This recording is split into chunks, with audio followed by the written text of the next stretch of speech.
Shalom sahabat yang baik hati, salam sehat selalu bagi kita semuanya. Marilah kita bersatu di dalam doa.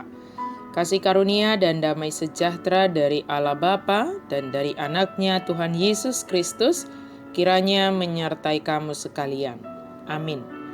Firman Tuhan bagi kita pada hari ini dari Yeremia 17 ayat 10. Aku, Tuhan, yang menyelidiki hati, yang menguji batin, untuk memberi balasan kepada setiap orang setimpal dengan tingkah langkahnya, setimpal dengan hasil perbuatannya. Au jahu bado sidodo roha, siuji pia-pia jala mangaleho tuganu jolma, hobar tu dalanna, hobar tu parbueni pabbahenanna. Tuhan menyelidiki hati dan menguji batin. Hati kita adalah pusat. Alkitab menyatakan bahwa hatilah pusat itu. Dari situlah, maksudnya dari hati, terpancar kehidupan. Artinya hati dapat dilihat sebagai berisi seluruh pikiran, perasaan, dan kehendak atau keinginan seseorang. Secara manusia mungkin benar ungkapan berbunyi, dalamnya hati manusia, siapa yang tahu? Tetapi melalui penulis Yeremia kali ini kita tahu dan yakin bahwa Allah mengetahui bahkan mengenal hati setiap kita, bahkan hati setiap manusia, sebab dialah yang menyelidiki hati manusia dan menguji batin manusia. Ayat yang ke-9 dalam pasal 17 ini tegas menegur bangsa Yehuda di konteks Nabi Yeremia yang betapa liciknya hati, lebih licik daripada segala sesuatu. Hatinya sudah membatu. Allah menegaskan 3 dosa mereka yang mendatangkan bencana dan malapetaka. Pertama, dosa sudah terukir dalam hati bangsa Yehuda. Ini menggambarkan dan menunjukkan apa yang terjadi di dalam kehidupan batiniah yang menjadi pusat kepribadian mereka. Tidak ada tanda atau goresan sedikit pun pada hati mereka yang menandakan suatu respon yang baik terhadap firman Allah. Kedua, mereka lebih mengandalkan manusia daripada Allah. Ketiga, hati bangsa Yehuda sudah sedemikian bobrok dan korup sehingga tidak mungkin diperbaharui. Hati mereka secara terus-menerus berpaling kepada dosa. Karena itu Allah tidak dapat dipersalahkan jika ia mendatangkan malapetaka dan bencana besar atas bangsa Yehuda yang hidup moral, sosial, dan spiritualnya sudah bobrok dan amburadul.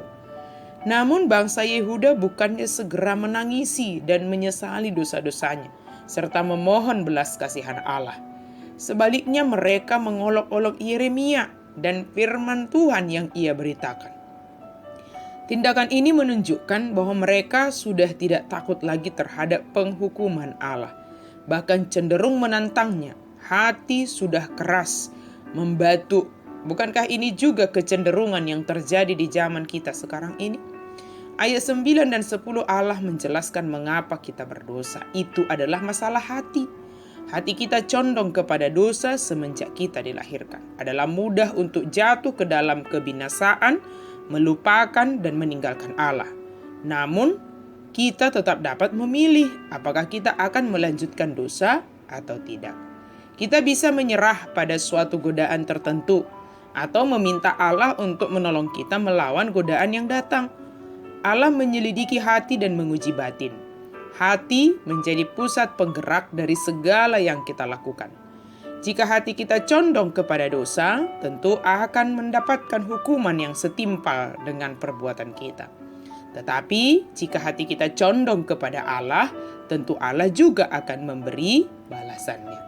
Sahabat yang baik hati, kepada kita sudah sangat nyata diberitahukan bagaimana perbedaan antara orang yang mengandalkan manusia dan mengandalkan Tuhan.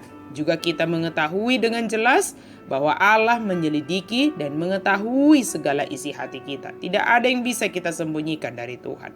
Jika kita dapat menutupi isi hati kita kepada sesama manusia, tetapi tidak kepada Allah. Allah sangat mengasihi kita. Oleh karena itu Dia memberitahukan apa yang hendak dilakukannya terhadap kita, umat yang dikasihinya.